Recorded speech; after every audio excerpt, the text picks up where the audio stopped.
You've reached Justice Now, and thank you for joining me on this journey of understanding workplace mobbing. You're part of the Workplace Mobbing series. This is part 18, part 2, in retrospect. So, this is the aftermath, where you're trying to understand the feelings of what you've gone through, going through the grieving process, and you're just trying to make sense of it all. And, you know, with when you're targeted, it's it's very personal. It's very personal because you have people that do not know you that are violating you psychologically and in some cases physically in the most horrendous of ways. They don't necessarily have to touch you, even though if they do, that's also a violation if that's something you do not consent to. But just invading your space, constantly surveillancing you or spying on you excessively, things of that nature. It's very violating, and and then just trying to make sense of it, not for them, not to understand them and their motives, but to understand how to protect yourself, right? That's where you want to put the energy. That's where I would recommend that you put your energy, as how to protect yourself from situations like that. And to anticipate that, because you've gone through a workplace mobbing, to anticipate that it will happen again. Have an expectation that these things will occur. And also having the confidence of knowing that if these things do occur again, then you'll be able to pull through. You'll have more knowledge, because you're reading up on it, because you're looking at ways of how to exude confidence. You're looking at ways of how to structure your sentences and the words that you use, that you're coming from a place of strength. And when you look at it, in the aftermath, when you look at it, you come to, well, for me, I know that I came to realize that although the attacks felt very personal, that it was not personal. And it sounds confusing.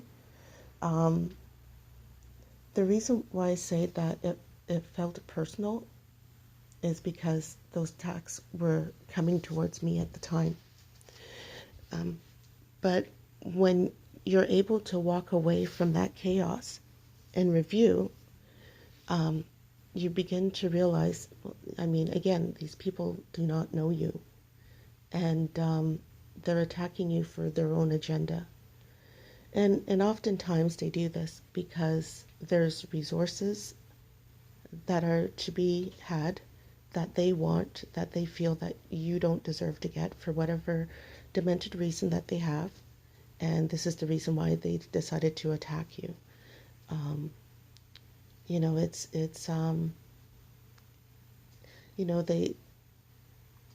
They've basically robbed you of your opportunity of financial stability, in that regard within the workplace. They've robbed you of the opportunity to get benefits for yourself and your family, if you have a family to take care of as well.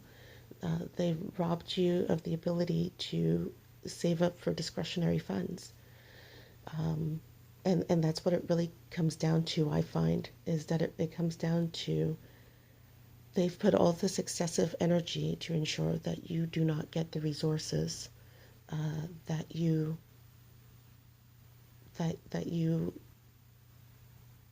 rightfully deserve in your position of employment. And they tend to go even farther, which is also very interesting.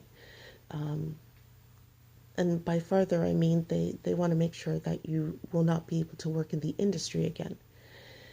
And the hate that they demonstrate, which is very one-sided and very irrational, because again, they don't know you. I mean, these people didn't know me, so I'm not quite certain as to where all this hate was coming from, other than the fact that I was doing a job well. And that was part of me being a striver. A striver being that I'm doing my job well. I wasn't kissing butt, because I believe that my work speaks for itself and I stand by my work. But also realizing that at the same time, I was putting a lot of pressure on myself, where I didn't need to put it. But I recognize where that was coming from. And that goes back to what I had disclosed in the part one video, where I had a teacher who would stalk me. And there was a gym teacher. And he would put me up against the lockers. And in seeking refuge in the classroom, as this teacher would chastise me for not accepting his sexual advances, my way to combat the shame was to strive, to show myself, well, I am better and I can do what I need to do to lift myself up. And because I didn't resolve that aspect of my life, that striver mentality is what took me through where I am.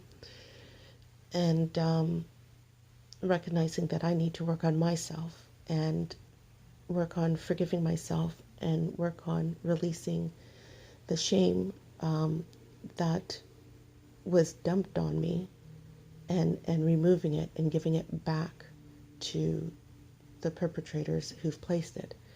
And I compare it, I compare that stalking, that violation, to a workplace mobbing, because very similarly, the stalking, the violations, albeit not sexual, but in other ways, and then me putting onus on myself, because that was the way that I dealt with it, was just, okay, well, I'll just do more work, and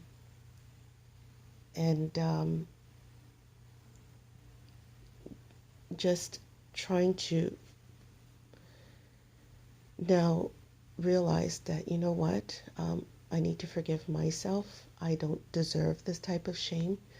Neither do any of the targets deserve this type of shame that the perpetrator tries to throw onto you, along with their supporters, because it's really hard. You were going up against a gang of people in your workplace. I refer to them as a gang. They're a gang of thugs.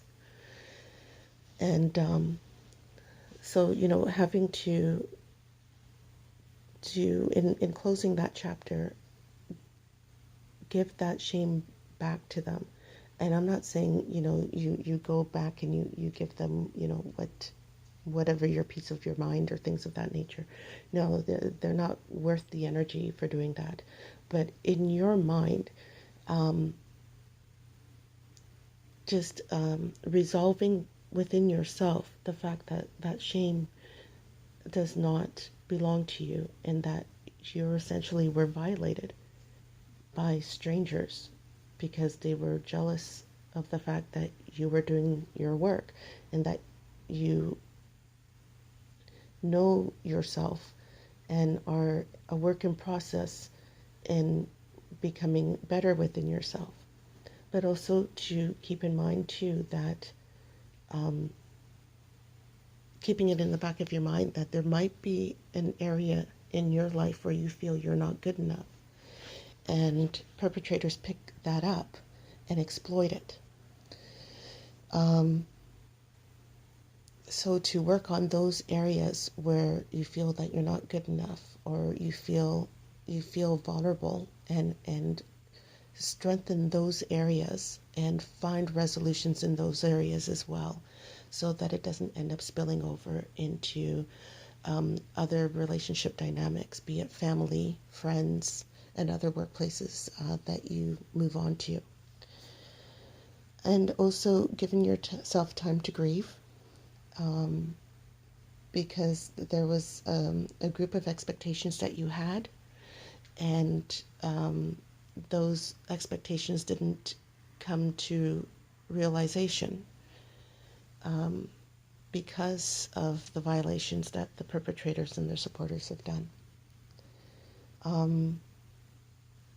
Also, with the forgiveness of yourself, also see the good in you, because these people who do this, they want to make sure that they unload onto you that you're not a good person, that you don't deserve to exist. I mean, the whole purpose of the scapegoat mentality is to have it go off into some isolated place and die. And to recognize that, you know, you're not there to go off and die. You're there to live, and you're there to get resources just as much as anyone else, and that you're deserving of those resources just as much as anyone else. And what I've learned from it as well is that, you know, for myself, as I can be rather passive. You know, sometimes I feel that, oh, you know, let me just give this person their resources because somehow I don't feel I'm deserving of those resources. So to allow yourself the ability to get those resources that you need, because you as well need to live. I'm sorry if it sounds very confusing. Let me know if it does.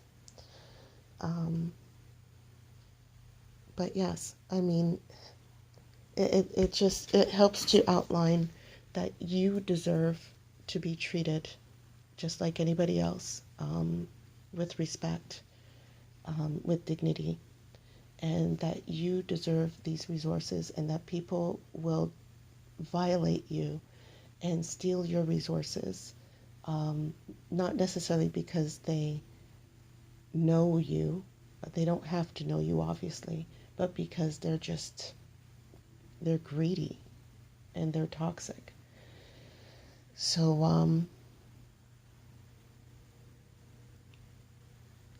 I'm still sorting this out. It's still a work in process, right? It's only about a week ago or so that I have, yeah, it's literally a little over a week since I've left. I'm still processing myself. So when I do other videos, it'll perhaps become a little more clear. But yeah, you're going to find that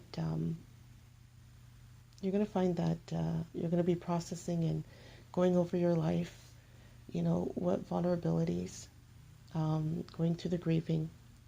At the same time, there's going to also be an aspect of it where you're thankful. I know that I'm certainly thankful that that the perpetrator and their supporters showed who they were.